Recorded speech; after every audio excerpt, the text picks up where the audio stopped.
అందరికీ వందనాలండి. నేటి క్రైస్తవులు చాలా విషయాల్లో గర్వపడుతూ ఉంటారండి. కొంతమంది డబ్బును చూసి గర్వపడుతూ ఉంటారు. డబ్బు మనతో రాదు కదా.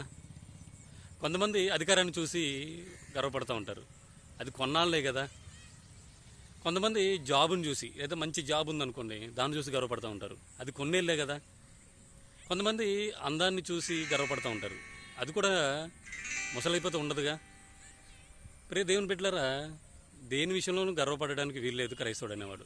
ఎందుకంటే సమస్తము దేవుని నుండే వచ్చింది, సమస్తం దేవుని వల్లనే మనకు కలిగిందని ఆయన స్తుతిస్తూ, ఆయన గణపరుస్తూ, మన జీవితాల్లో ఆయనకి నచ్చిన విధంగా మన క్రియలు చేసుకుంటూ, మన నీతి క్రియలు ఎల్లప్పుడూ దేవుని సంతోషపరిచే విధంగా ఉండాలి.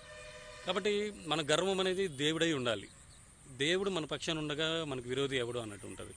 కాబట్టి నీ గర్వాన్ని నువ్వు గర్వపడుతున్నావు అనుకోండి, ఎదురువాన్ని సంపాదించలేవు. నువ్వు కొన్ని కొన్ని విషయాలు లోకస్తులలాగా బ్రతికమనుకోండి, మనము క్రైస్తవులను చెప్పుకోవడానికి వీల్లేదు. కాబట్టి ప్రియ దేవుని బిడ్డలు అందరూ ఆలోచిస్తారని, గర్వం అనేది వీడుతారని మనం చేసుకుంటూ అందరికీ వందనములు.